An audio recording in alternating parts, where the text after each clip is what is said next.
There are places on Earth that will kill you, imprison you, or simply refuse to let you set foot on them. Not fiction, not exaggeration, real, current, and legally enforced. A concrete Iceland so dense it once held more people per square meter than almost anywhere else on the planet. An Iceland the Brazilian Navy won't let you land on because of what's living in the grass. A fire burning under an entire town since 1962 with no end in sight. 5 places, 5 different reasons why you are not getting in. This is Vodline, be ready for a new video. It starts with an island shaped like a warship. Locals call it Shima, Battleship Island. Officially, it's Hashima, a speck of concrete, 6 hectares wide, 15 kilometers off Nagasaki, Japan. In 1890, Mitsubishi bought it to mine coal from shafts that dropped nearly a kilometer under the seafloor. Men working in 30-degree heat, 95% humidity, extracting almost 16 million tons of coal over 80 years. To house the workers, Mitsubishi built up instead of out concrete apartment blocks stacked against each other until, in 1959, over 5,000 people were crammed onto those 6 hectares. That's a population density around 835 people per hectare, one of the highest ever recorded anywhere on Earth, at any point in human history. Then, in January 1974, Japan switched from coal to petroleum. The mine closed. Within 3 months, every single resident was gone. An entire dense city emptied in weeks. Today, more than 95% of Hashima is still completely off limits, not by choice, but because 5 decades of typhoons and neglect have left the concrete ready to collapse. Since 2009, Lessons boat can land you on a single fence walkway for well under an hour, weather permitting, and the weather only cooperates on about 100 days a year. Its direct skyline was striking enough to become the villain's island lair in the James Bond film Skyfall. But there's a darker footnote. UNESCO would rather you forgot. When Hashima was named a World Heritage Site in 2015, it was honored for its role in Japan's Industrial Revolution, the same mines where decades earlier Korean and Chinese laborers were forced to work under brutal conditions during World War II. Japan promised exhibits acknowledging that history. South Korea and UNESCO's own reviewers say those exhibits still fall short. It's not settled history, it's an open argument or an Iceland most people will only ever see from behind a fence. So the second place is a small island in Venetian Lagoon that Italy has spent nearly a decade fighting over, not to open it, but to decide who gets to keep it closed. Poveglia has been inhabited on and off since at least 421 AD. By 1793, Venice turned it into a quarantine station, a lazaretto, where ships, cargo, and crews arriving with disease were isolated before they were allowed anywhere near the city. That's where the legends take over. A 2009 episode of an American ghost hunting show claimed over 100,000 plague victims were buried there. The soil, supposedly up to 90% human ash. Italian researchers have since debunked that specific figure. Actual document plague deaths on Poveglia itself were far smaller. The quarantine history is real. The apocalyptic body count is television. What is documented? A geriatric and psychiatric hospital operate on the islands from 1922 until it was permanently shut down in 1968. The stories that always follow it: a doctor performing illegal lobotomies before being driven mad himself and thrown or jumping from the bell tower. has no historical record behind it all. It's pure folklore, repeated so often it's become the island's whole reputation. What is in folklore is the fight over what happens to it now. In 2014, Italy auctioned a 99-year lease. The winning bidder, a businessman who later became Venice mayor, walked away when the deal fell through. A local group crowdfunded roughly €460,000 from over 4,500 people just to keep it public. As of this year, after over a decade of legal battle, they finally won a concession to turn it into a port. For Venice residents only, tourists still are not invited. So the world's self-declared most haunted island isn't actually guard against ghosts, it's guard against you. The third place used to be a normal Pennsylvania coal town. Now it's a town that technically still exists on a map, with a handful of people left living in it, because the ground itself is on fire.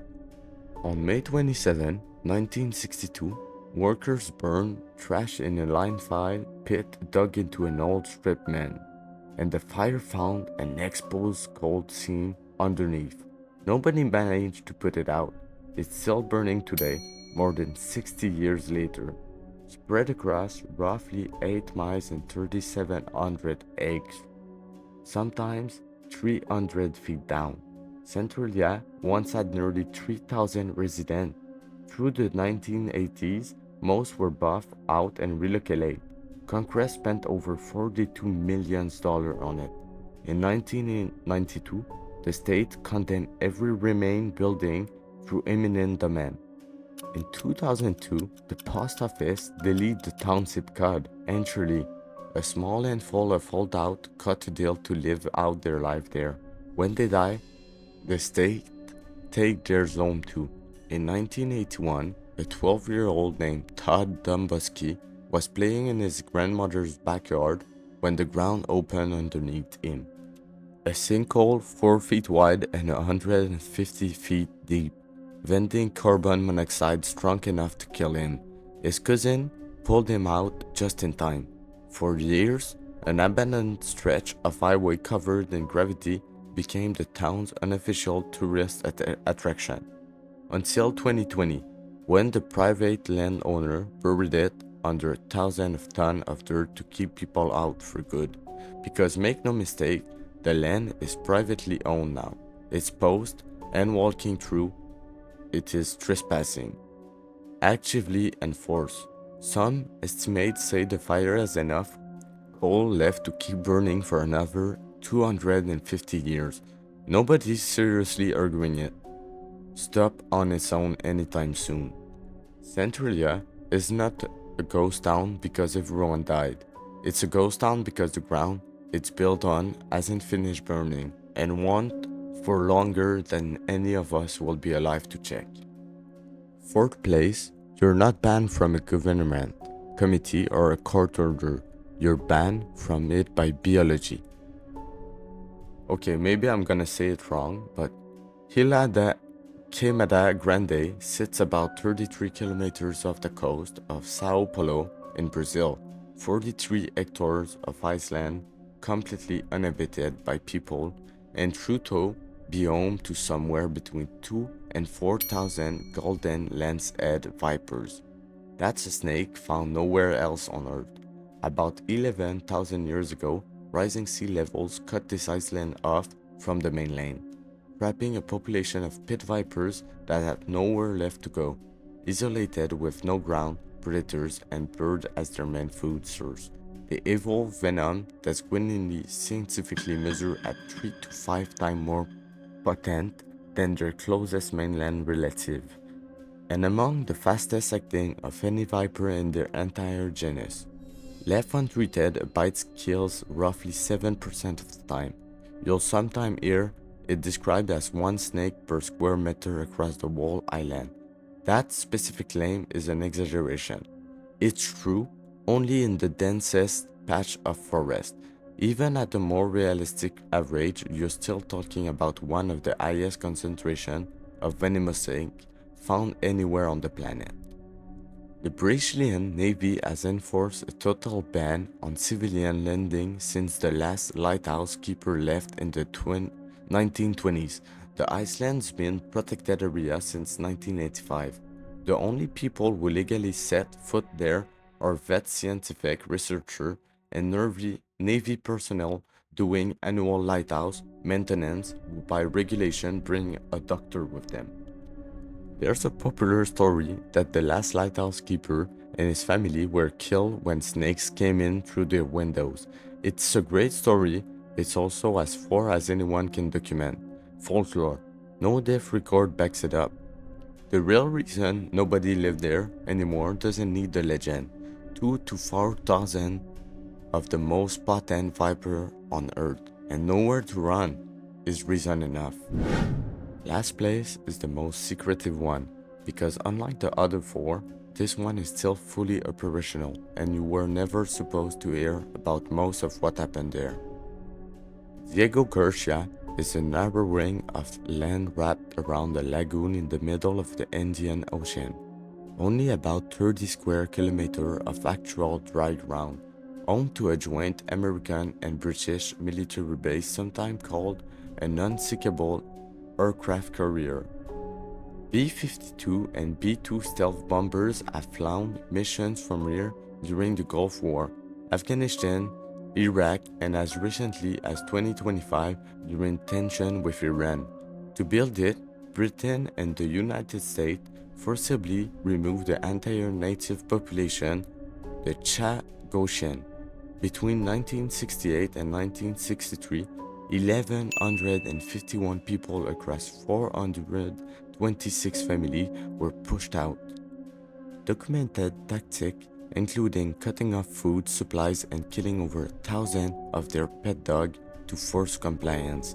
The last residents left on April 27, 1973, dumped in Mauritius and the Seychelles with almost no support. In 2019, the International Court of Justice ruled Britain's continued control of the islands unlawful. This year, Britain finally signed a treaty handing over back to Mauritius, while quietly keeping the military base itself under a 99-year lease, paying an average of just over £100 million a year to keep it.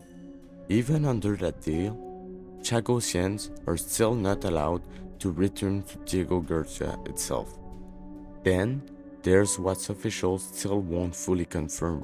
In 2008, Britain admitted, after years of denying it, that 2 CIA rendition flights had refueled on Diego Garcia. Multiple former officials and a UN special rapporteur have alleged the island hosts an actual CIA detention seat.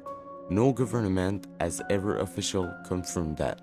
No civilian, no journalist or tourist has ever been allowed to check for themselves. That's really the whole story of Diego Garcia in one sentence. A military base so secretive even the people who used to live there are not allowed back to see what replaced their own. An island so densely packed it broke population record, then emptying in 3 months. An island Italy fought a decade just to keep public. A fire that's been burning under a town since before most of your parents were born. Thousands of the most lethal snake on earth, guarding 43 hectares no human is allowed to touch, and a military base so secret the people who used to live there still can't go home. 5 places, 5 completely different reasons you are not getting in. If you had to pick one of these to actually set foot on, which one would it be? Let me know in a comment and subscribe, there are a lot more of these.